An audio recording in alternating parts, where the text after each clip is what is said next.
कबीर अमृतवाणी प्रकरण 9 संगति को अंग। इस प्रसंग में यह बताया गया है कि साधु संतों की संगत करने से मनुष्य का परम कल्याण है और बुरों की संगत से पतन है। अतः सदैव उत्तम संगत करनी चाहिए। कबीर संगत साधु की नित प्रति की जय जाय, दुर्मति दूर बहावसी देसी सुमति बताए। सदगुरु कबीर साहब कहते हैं कि नित्य प्रति जाकर संतों की संगत करो, इससे तुम्हारी दुर्बुद्धि दुर्गुण समस्त ताप दूर हो जाएगी और संत सुबुद्धि बताकर आपको पवित्र कर देंगे। कबीर संगति साधु की कभी न निष्फल जाय, जो पै बोए भूनि के फूले फले अघाय। संतों की संगत कभी निष्फल नहीं जाती है। यदि भूनकर बीज बोवे तो भी खेती अधिक फूलती फलती है और अघाकर फल खाने को मिलता है। साहब कहते हैं कि संतों को जो कुछ खिलाया जाता है भूनकर या पकाकर ही, परंतु इस पुण्य के फल में जीव के लोक परलोक दोनों बनते हैं। सेवा भक्ति दान रूपी खेती कभी निष्फल नहीं जाती है।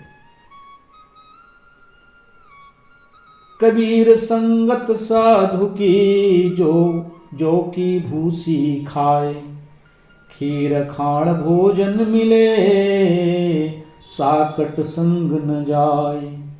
संतों की संगत में जौ की भूसी खाना अच्छा है। खीर और मिष्ठान आदि का भोजन मिले तो भी साकट के संग में नहीं जाना चाहिए। साहब कहते हैं कि साकट की संगति कभी मत करो, संतों की संगति करो। और रूखी सूखी खाना अच्छा है, लेकिन खीर और मिष्ठान मेवा खाना अच्छा नहीं है। यदि आप साकट के संग, जो गुरुमुखी नहीं है, उसके संग नहीं जाना चाहिए। कबीर संगति साधु की जो गंधी की बास, जो कछु गंधी दे नहीं तो भी वास सुवास। सदगुरु कबीर साहब कहते हैं संतों की संगत इतर बेचने वाले की संगत के समान है। इतर बेचने वाला चाहे कुछ ना दे तो भी उसके पास जाने पर सुगंधी मिलती है। इसी प्रकार संत चाहे कुछ ना बोले, मौन रहे, परंतु उनके पास जाकर उनके दर्शन स्मरण मात्र से मन पवित्र होता है। कबीर संगति साधु की निष्फल कभी न होए, होसी चंदन वासना निम्न कहसी कोय। संतों की संगत कभी निष्फल नहीं होती है। मलियागिर की सुगंधी उड़कर लगने से नीम भी चंदन हो जाता है, फिर उसे कभी कोई नीम नहीं कहता है। सदगुरु कबीर साहब समझाकर कहते हैं कि संतों की संगत कभी भी निष्फल नहीं होती है। जिस प्रकार से मलियागिर की सुगंधी उड़कर नीम के पेड़ में जाने से वह भी चंदन हो जाता है, फिर उसे कोई नीम नहीं कहता, उसमें सुगंधी आ जाती है। उसी प्रकार से संतों की संगत है। कबीर संगति साधु की जो करी जाने कोय, सकल वृक्ष चंदन भय पास न चंदन होय। संतों की संगत जो करता है वही उनके गुण को जानता है, उनके महत्व को जानता है। मलियागिर की सुगंधी लगने से डाक पलास आदि संपूर्ण रसीले वृक्ष तो चंदन हो जाते हैं, परंतु बड़ा होने पर भी कठोर नीरस पोला होने के कारण बांस चंदन नहीं होता। अर्थात विनम्र भक्तिमान तो सत्संग से सुधर जाते हैं।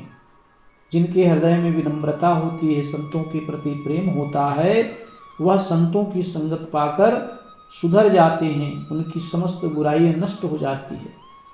परंतु जो विद्या का अहंकार, वर्ण का अहंकार, जाति का अहंकार, नाना प्रकार के अहंकार मन में लिए होते हैं, अभिमानी है, वह कभी भी सुधर नहीं सकते। एक घड़ी आधी घड़ी आधी में पुनियाद, कबीर संगत साधु की कटे कोटि अपराध।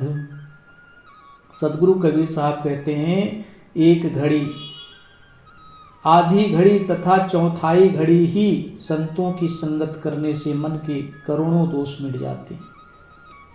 सदगुरु कहते हैं कि चाहे एक घड़ी, चाहे उससे भी कम आधी घड़ी, या आधी घड़ी नहीं कर सकते उसकी एक चौथाई, उसमें संतों की संगत कर लेने से मन के करोड़ों दोष मिट जाते हैं। जागर गुरु की भक्ति नहीं, संत नहीं मेहमान, ताघर यम डेरा दिया, जीवत भये मशान।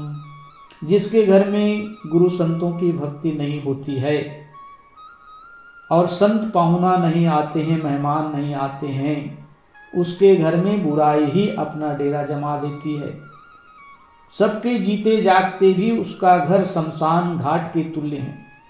सदगुरु कबीर साहब उन भक्तों को उनको समझाते हुए कहते हैं, जिसके घर में गुरु संतों की पूजा नहीं होती, आरती नहीं होती, संत उनके घर पाहुना नहीं आते हैं, उनके घर में बुराई रूपी यमराज निवास करते हैं और उनके घर जीते जी शमशान घाट के तुल्य, मरघट के तुल्य उनका घर होता है। कबीर खाई कोट की, पानी पीवे ना कोई, जाय मिले जब गंग में, सब गंगोदक होय। कोट की खाई अर्थात शहर का नाला जो गंदा होता है, पानी कोई नहीं पीता, उस पानी को कोई नहीं पीता है। शहर के गंदे नाले का पानी कोई नहीं पीता है, परंतु वही जाकर अगर गंगा में मिल जाता है तब सब पवित्र गंगा जल हो जाता है। सदगुरु कबीर साहब कहते हैं, बुरे का कोई आदर नहीं करता, परंतु वही जब संतों की संगत करता है, सत्संग से भला हो जाता है, तो उसे लोग सिरमौर मान लेते हैं, जैसे वाल्मीकि आदि, रत्नाकर आदि। कबीर कलहरू कल्पना, सत्संगति से जाए, दुखवा सौभागा फिरे, सुख में रहे शमाए। मन की कला कल्पनाएं सत्संग से ही जाती है। हमारे मन में नाना प्रकार की कल्पनाएं, नाना प्रकार की कला होती हैं। ये मन के दोष संतों की संगत से जाती है, उससे दुख दूर हो जाता है और वह सुख सिंधु संत गुण में स्थित हो जाता है। समस्त दुख समस्त ताप मिट जाते हैं, अज्ञान रूपी अंधकार मिट जाता है। सुख सिंधु संतों के गुण हमारे में सम्मिलित हो जाती है।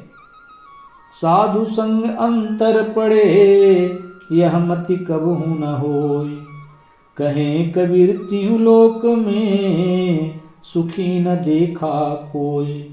जिससे संतों की संगत से दूर हो जाए, ऐसी कुबुद्धि कभी भी मन में नहीं लानी चाहिए, क्योंकि तीनों लोक में त्रिगुणी जीव सत्संग को त्याग कर कोई सुखी नहीं दिखाई पड़ता है।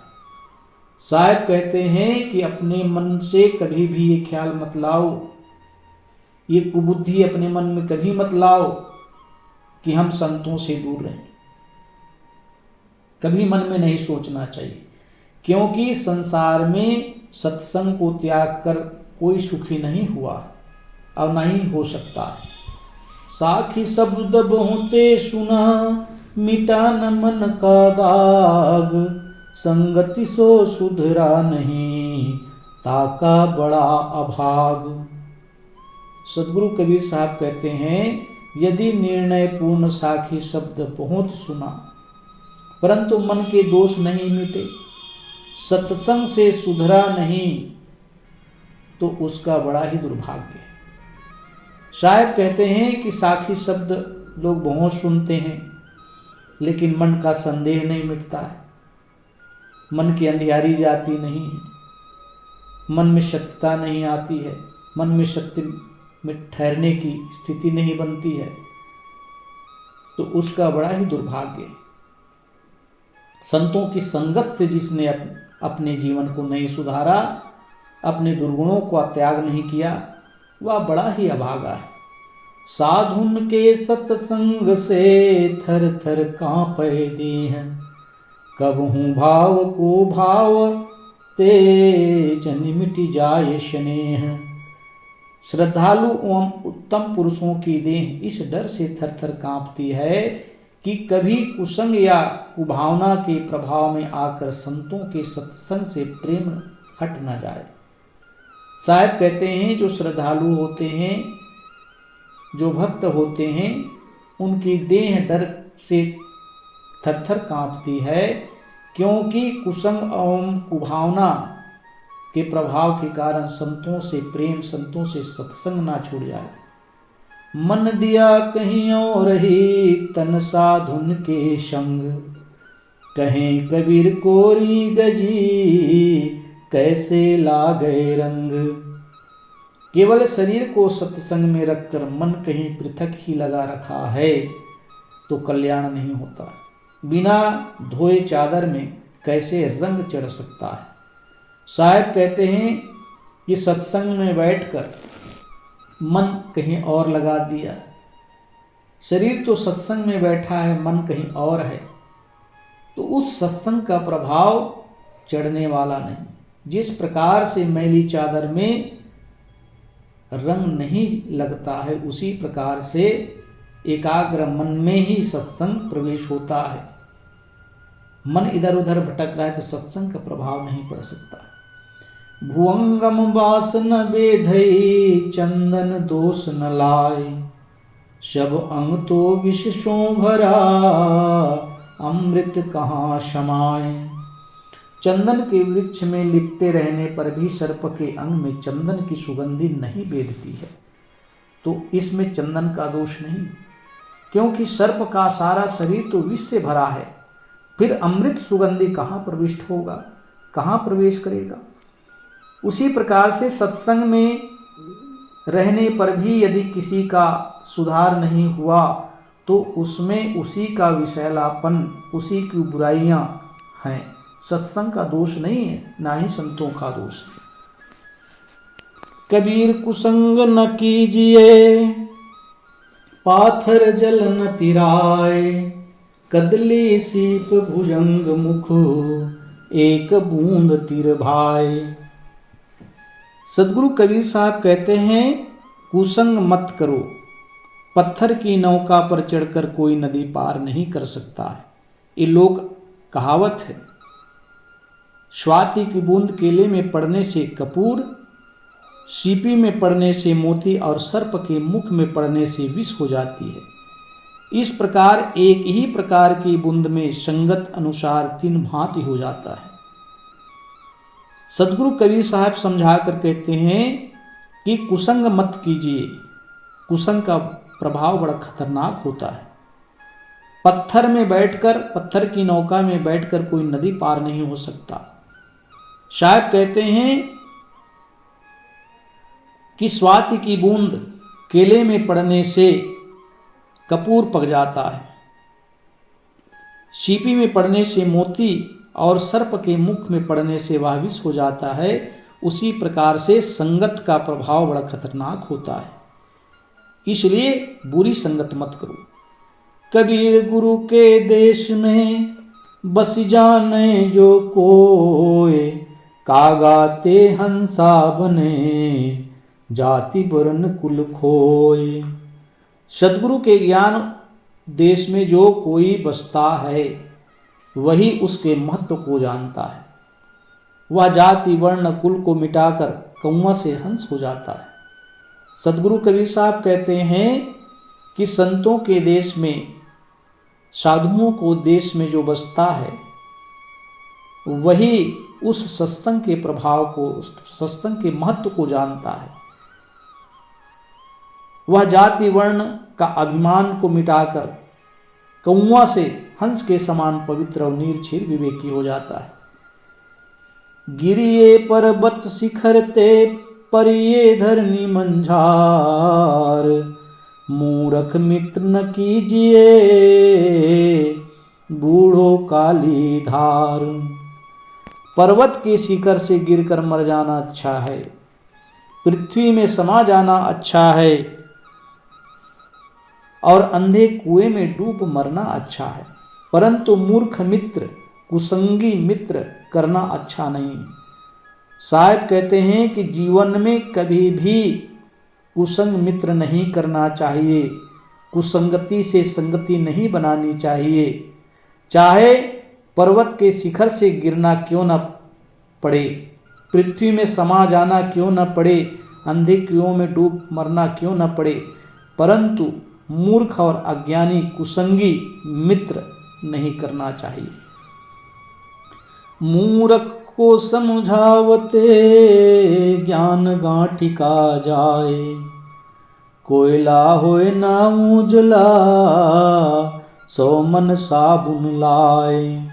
मूर्ख को उपदेश करने से अपने पास का ज्ञान भी चला जाता है। उसकी मूर्खता पर उपदेशक के मन में उद्विग्नता उठ पड़ती है। मूर्ख को कोयले के समान है, 100 मन साबुन से धोने पर भी उजला होने वाला नहीं है। अतः ऐसे लोगों से माथा पच्ची मत करो। मूर्ख को उपदेश देने से अपने पास का ज्ञान भी चला जाता है। जिस प्रकार से कोयले को 100 मन साबुन लगाकर भी धोने से उसकी कालिख नहीं जाती है, उसी प्रकार से मूर्ख के हृदय में ज्ञान प्रवेश नहीं करता है। कोयला भुई हो उजला जरी बरी होए जो सेत, मूर्ख होए ना उजला ज्यों कालर का खेत। कोयला भी उजला हो जाता है जब भली भांति जलकर उसमें सफेदी आ जाती है, परंतु मूर्ख का सुधरना उसी प्रकार नहीं होता जैसे ऊसर खेत में बीज नहीं उगते।